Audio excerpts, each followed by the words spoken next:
पार्थ नैवेह नामुत्र विनास्तस्य विद्यते न हि कल्याणकृत कश्चिद् दुर्गतिं तात गच्छति। अर्थात भगवान ने कहा, हे प्रथापुत्र, कल्याण कार्यों में निरंतर योगी का न तो इस लोक में और न परलोक में ही विनाश होता है। हे मित्र, भलाई करने वाला कभी बुराई से पराजित नहीं होता।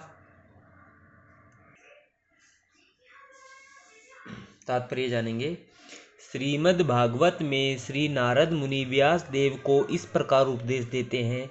तयक्तवाशविधरिमं चरणाम्बुजं हरेर् भजन् अपको अथ पते ततो यदि यत्र कव वा भद्रं भूद्मुष्य किं को वारथ आपतो अभजताम स्वधारमातः। यदि कोई समस्त भौतिक आशाओं को त्याग कर भगवान की शरण में जाता है तो इसमें न तो कोई क्षति होती है और न पतन। दूसरी ओर अभक्त जन अपने अपने व्यवसाय में लगे रह सकते हैं, फिर भी वे कुछ प्राप्त नहीं कर पाते। भौतिक लाभ के लिए अनेक शास्त्रीय तथा लौकिक कार्य है। जीवन में आध्यात्मिक उन्नति अर्थात कृष्ण भावनामृत के लिए योगी को समस्त भौतिक कार्यकलापों का परित्याग करना होता है। कोई यह तर्क कर सकता है कि यदि कृष्ण भावनामृत पूर्ण हो जाए तो इससे सर्वोच्च सिद्धि प्राप्त हो सकती है, किंतु यदि यह सिद्धि प्राप्त न हो पाई तो भौतिक एवं आध्यात्मिक दोनों दृष्टियों से मनुष्य को क्षति पहुंचती है। शास्त्रों का उपदेश यह है कि यदि कोई स्वधर्म का आचरण नहीं करता तो उसे पाप फल भोगना पड़ता है। अतः जो दिव्य कार्यों को ठीक से नहीं कर पाता उसे फल भोगना होता है। भागवत पुराण आश्वस्त करता है कि असफल योगी को चिंता करने की आवश्यकता नहीं है। भले ही उसे ठीक से धर्माचरण न करने का फल भोगना पड़े तो भी वह घाटे में नहीं रहता, क्योंकि शुभ कृष्ण भावनामृत कभी विस्मृत नहीं होता। जो इस प्रकार से लगा रहता है वह अगले जन्म में निम्न योनि में भी जन्म लेकर पहले की भांति भक्ति करता है।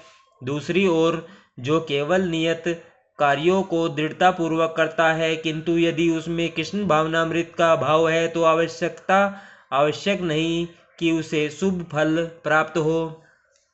इस श्लोक का तात्पर्य इस प्रकार है। मानवता के दो विभाग किए जा सकते हैं, नियमित तथा अनियमित। जो लोग अगले जन्म तथा मुक्ति के ज्ञान के बिना पाश्विक इंद्रिय तृप्ति में लगे रहते हैं वे नियमित विभाग में आते हैं। जो लोग शास्त्रों में वर्णित कर्तव्य के सिद्धांतों का पालन करते हैं वे नियमित विभाग में वर्गीकृत होते हैं।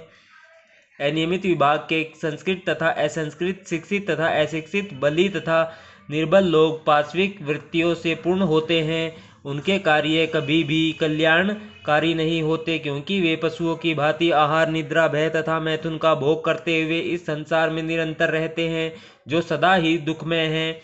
किंतु जो लोग शास्त्रीय आदेशों के अनुसार संयमित रहते हैं और इस प्रकार कर्म से कृष्ण भावनामृत को प्राप्त होते हैं वे निश्चित रूप से जीवन में उन्नति करते हैं।